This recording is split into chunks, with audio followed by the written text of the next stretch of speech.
Hey everybody, how's it going? Welcome. In this video, I'm going to share with you 4 steps to never have to worry about your marketing ever again. Now, this is perfect for people in small to mid-sized businesses who marketing is kind of a pain for them, and they have to hire it out to other people and join on the boat with all these experts who charge them exorbitant amounts of money to do 1 or 2 things here with their marketing, and they're just not really seeing the results that they want. And when they do see some results, those results don't last forever, and they don't really know what to do, right? This is perfect for people who tried everything that they see their competition doing and hoping that it's going to get them some different result than they're getting right now that will actually move them forward. So if you don't know how to do marketing like an expert, this will turn you into an expert. And there's 10 slides on here, maybe, and it's going to turn you from somebody who doesn't really know the marketing into an expert who can evaluate it from kind of a 30,000-foot view, so you never have to worry about it ever again, and everything just kind of comes naturally. Okay, so this is the most simplified process that I can give you for marketing. All right,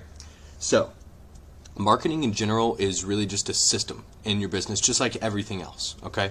All of it comes down to 4 different things: attention, interest, desire, and action.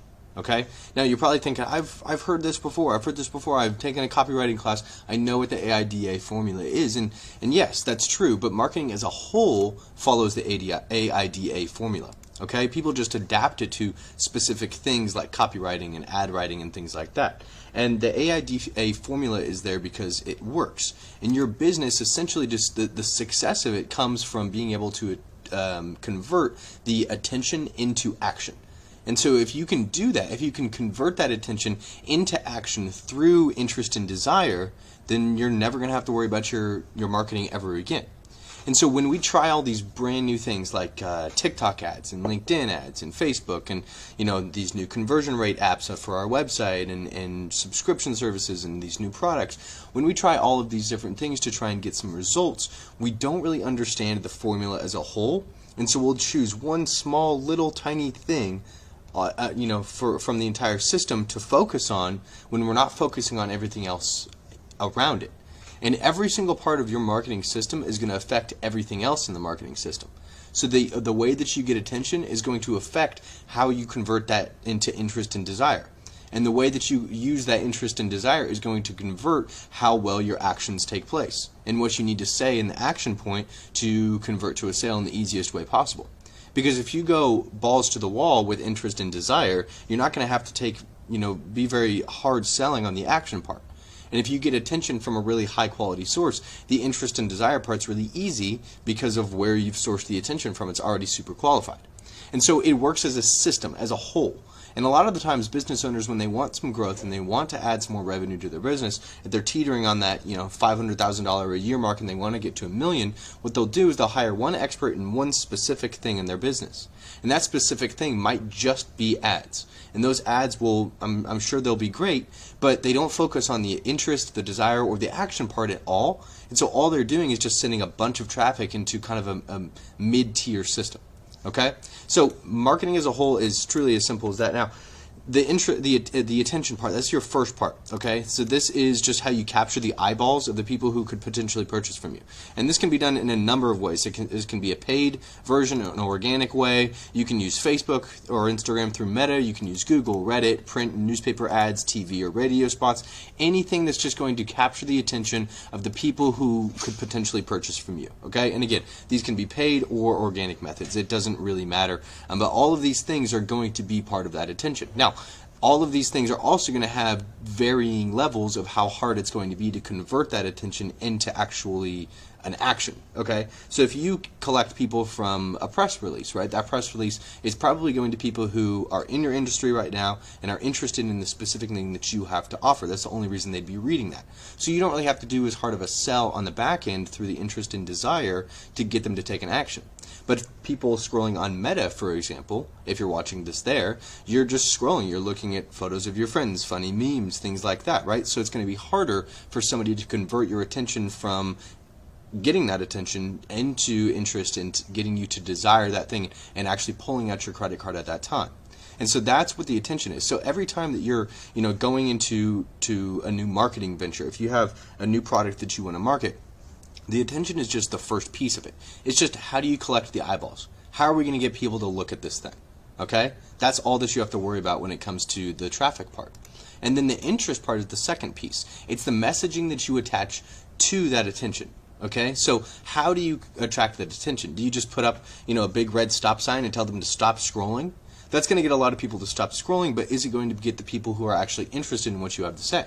And so what I use on this interest part right here is essentially, it's called dog whistle copy. You know how when you blow a dog whistle, only the dog can hear it and nobody else can? Well, that's what you do here. You blow a whistle with the things that you're writing or the things that you say in the video that will attract the attention specifically from the people that you want to react to it. Nobody else. So you'll only say things like, attention women under 25, right? And it's as simple as that. And then you write a little bit more about it. And then the interest that you're going to get on that ad that you have written is only from people who are women under 25. That's it. Nobody else is going to stop scrolling on that. Okay? And so when you've gotten that interest, then you can move them to the desire phase. Okay? And so it's a lot easier if you kind of go ham, I should say, on the interest part when you're writing the ad, and you really increase the interest in what you have to say. And the way that I would do that is by promising the promised land. Okay, so where do they want to go? Where are they right now? What is the goal that they're going to achieve after they collect or purchase the thing that you're offering them, the product or service? Right? Where are they going to be at after they have purchased it? That's what you want to sell. You're going to sell that final thing, right? It's the whole, people don't buy quarter-inch drill bits. They buy quarter-inch holes in the wall. Right? They're buying that thing that your product delivers. And so you sell that, and you sell the feeling of getting that thing, and then they're really interested, even if they don't know that you're selling them anything yet. Okay? And so this is where kind of you match where they're at in the buying process. I don't know if you're familiar with awareness levels, but in every market there's 3% of people who are immediately ready to buy at any point. And then the next phase down is people who have looked around, they know that there's products that can solve their problem, but they haven't chosen one yet, and they're not ready to choose one yet. And then the third tier down on the pyramid is a bigger group of people. It's people who know that they have a problem, and they might know that they have some way to solve that, but they're not looking at all. Okay, they just know that they have a problem. And then there's people at the very bottom of the list who don't know that they have the problem yet, and so they're not even looking. There's no reason for them to look because they don't know that they have a problem. Okay, so they're not looking for solutions. And so where they're at in the buying process is something that you need to evaluate. If you have a brand new product that's going to a blue ocean that nobody's ever heard before, like the iPhone, for example, you're going to sell that, and you're going to match the market to message is going to be different than if you're selling, I don't know, a stapler that people use every single day. They know that they need they need a staple in the paper, and they know that there's a ton of brands to buy. You're going to market both of those things very differently, not because they're different products, but because people are less aware of the brand new iPhone in 2007 as they are to a stapler in 2023, right? So you have to match where your customers are at in the buying process, and if you can do that, then they're going to lock in on what you have to say. And then you turn that interest, and then after you've captured that interest, then you'll get the click. And then after the click, your desire starts. So this is where your actual selling is done. And we use what's called a sales process here, which is usually going to start with them clicking to a page where they're sold on the product or service.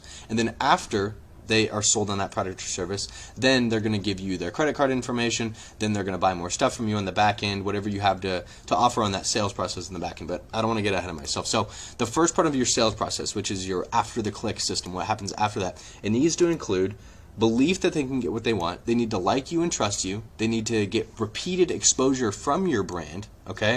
And then the final thing is you need to have a compelling offer. So you need to offer something on this piece right here to actually capture that desire and belief that they can get what they want, right? Those quarter-inch drill holes, right? Your desire piece needs to actually sell that and promise that they can get that, okay? And it needs to remove all of the risk, all of the hesitation that they think that they can't get that. And so what I would include here, right here in this repeated exposure to the brand part, is just a lot of testimonials with your logo on them. And just repeated exposure to your brand throughout that page. And then if you wanted to, you could have retargeting ads for anybody who clicks to the page but doesn't go through immediately. And then those retargeting ads just complete that exposure to your brand by just peppering the heck out of them. Okay, so this is your first part of your after the click process. All right, is the desire here. And so once they've desired it, then you need to turn that desire into action. But before we do that, I want to share with you how I turn interest into desire using a sales page. So here's my formula for a sales page. I first use a big benefit headline. I say, hey, here's how to get XYZ, something that they really want, without all this bad stuff. And then I explain it in this subheader, and then in the subheader I explain how they can do that. Or it's like it might be a quote from somebody who has purchased it before. It's like a testimonial quote, like I lost 26 pounds in 6 weeks from Sharon W. Right, something like that. Problem solution lead. This is where you introduce the switching idea. On the problem solution lead, I would start with something like, hey, are you suffering from this big thing that sucks? Well, you're probably not dealing with it the right way. You actually need blah, blah, blah. And then you present the unique solution. It's not your product just yet. You just present the solution. You say, hey, are you dealing with this?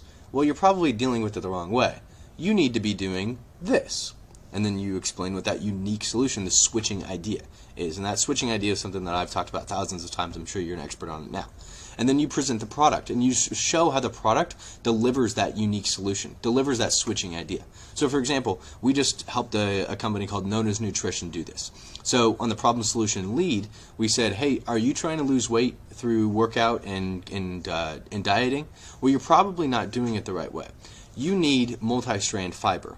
You need multi-strand fiber because it rebalances your gut, it turns your metabolism switch to on, and all these different things. And then we say our new product, the Fiber Revival Formula, delivers that multi-strand fiber to you by blah, blah, blah. And we present the product there. And then that's it. And then after that, you tackle the objections. You turn those objections into sales points. So it's like, oh, well, where is the multi-strand fiber, or where's the Fiber Revival Formula made? And then you say, the Fiber Revival Formula is made in blank. And you turn that into a sales point, and then you expand on it a little bit. And that's the formula for a sales page. That's all you have to do to convert that interest into a desire. Okay? And then the final piece of it is the action part. This is the easy part if you've done the first 3 steps correctly. This is where you actually turn that intention and that interest and that desire into an action, into somebody pulling out their credit card and giving it to you. Okay?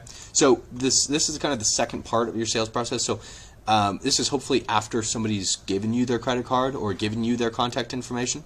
And on this part, you need to have an easy call to action, an easy way that they can actually give you their credit card information, a simple order form where they put their information in and then they put their credit card information in. You need to have risk reversal here. Okay, so any guarantees that you have, any bonuses, anything that was going to essentially reverse the risk of them purchasing from you. Okay, additional offers are great to have here. On the second half of your sales process, after they've given you their money, I would add additional offers on there. I would add cross sells, I would add order bumps, upsells, anything that's going to add additional offers to your sales process, right? Like we've talked about before on the optimization part. Repeated follow-up here is crucial. You need to have a contingency plan in place for every bottleneck of your business. If somebody comes in the door and gives you their email address but then they don't complete the purchase, you need to have a contingency plan in place to get them to go back to that thing, back to that sales page to actually make that purchase. Okay? And you need to give them incentives to do it on your repeated follow-up and your initial presentation of the sale. So you need to have bonuses, you need to have any discounts, any payment structures that you can add there, some incentive to buy it right now, and then scarcity as well is always a great one to add. You don't have to have it, but it works great for us, just minute timers on all of our pages. Okay? So that's the AIDA process as a kind of a whole with your marketing. So every single time that you do any sort of marketing for your business, whether that's products or services, whatever you do, you need to follow that formula. And you're never going to have to worry about your marketing ever again because you're following that formula to a T. It's just a system of how you capture that attention and turn it into action of purchasing that product. And if you follow that on every single thing that you do, you're never going to be starting from square one. And you're not going to feel like you have to, recoup every single time and just start from scratch every single time. You just follow the system. And you have a piece in place there to capture the attention. And once it's captured the attention, great. That thing's job is done. And then you go to the interest part. Are they clicking on it, right? So you've captured the attention, you've stopped the scroll. Are they clicking it? Okay, and that's the interest part. And once they've clicked on it or called you, whatever your process looks like, great. Then they've moved into your back-end process. And then the desire part. Are they purchasing from you initially? And if they are, well, that's great. Are you converting them to as much of a sale as possible? Are you optimizing that system to as much as possible? You don't want to put $1 in and get $2 out. You want to put $1 in and get $5, $6, $8 back. That's what you want on that desire part. And then the action obviously is just action, right? And so whenever you run marketing for any type of product that you have, it needs to include each piece of that puzzle. And if it doesn't include each piece of that puzzle, then it's going to fail, because you can't just jump from attention immediately to action. They have no reason to purchase from you. Okay? You're going to get that 3% of people who are ready to buy immediately, but you're not going to get the people in the market who know that they have a problem and they're not looking right now, or they know that they have a problem and they know that there's solutions, but they're not ready to buy. Right? But when you have all those pieces, you collect sales from every single person in the entire process. Okay? That leads me to the final warning here. Marketing is just one piece of a big business picture. And I can come here and I can tell you that if you solve the marketing in your business, then you've solved the business and you're going to make more money than you could ever dream. And I could sell you on a lot of things like that, but that's not true. And people selling you on that, on the fact that you just need to figure out the marketing, are wrong. And I mean, it's as simple as that. So when you figured out the marketing, great. Now you're getting people in the door. You're getting as much bang for your buck as possible. Awesome. They're repeating purchasing. Great. The marketing is done. And then you need to focus on the other things to actually level yourself up, because you're not going to get to $8 million, $10 million a year by just having a really good marketing process. You're not. You might be able to get to 1 to 2.5, but you're not going to get to 8 to 10. And you're not going to be able to exit the business for as much as you want to if you don't have all of the other pieces in place. You need to know how to build a team. You need to know how to structure a team. You need to know your finances in and out. You need to have your accounting under control. Every single piece of your business, every aspect of that brand needs to be fully on lock, and you need to have the understanding of how to manage each of those pieces to actually level up. Because marketing, a really good marketing process is, again, going to get you to a certain place, but you are the one that's going to get that business to the final place where you can then exit that business for millions of dollars. Okay? So this is how you do marketing. It's not that difficult. Just rewatch this video. Just make sure you follow AIDA, okay, on everything that you do. But if you really want to get to that 8-figure a year mark, you've got to get everything else in control, and you yourself have to level things up. Okay? So I hope this was clarifying, and it gave you a little bit of peace as to marketing, and you don't have to start from scratch every time. And you know, before we go, I just wanted to say thank you for watching this video. If your business does $250,000 or more in gross sales every year, and you want to grow your revenues while getting rid of complexity and stress, then I might be able to help you, okay? I have a consulting program that's unique in these two ways. The first way is I will literally guarantee that you'll make at least twice my fee in the first 90 days. There's no catch to that. There's no fine print, nothing. And I do this by a couple different ways. I do this first by eliminating the clutter and distraction in your business, all the 9 million things that you're focusing on, and I find simple ways to increase the revenue immediately. And then we'll take all of those things that we implemented and find what works, and then we'll systemize them so that you have sustained growth, okay? With all my clients, and you would be included in this, my goal long-term is a minimum 20% revenue growth in the next 12 months of working with me. So if you're interested in that, I am happy to give you a free initial consulting session as kind of my way of using the oldest trick in the book, which is to demonstrate I can help you by actually helping you. So if that's something that you're interested in, getting a kind of discussion on whether we might be a good match in terms of working together, I'm happy to show you kind of the low-hanging fruit opportunities to grow your revenue in your business, and I want to do that for free. So if you're interested in that, you can schedule a call with my office by going to joeclients.com. On that website, you'll see just a couple of little multiple choice questions, and then you'll be taken to a calendar where you can schedule the time that works for you.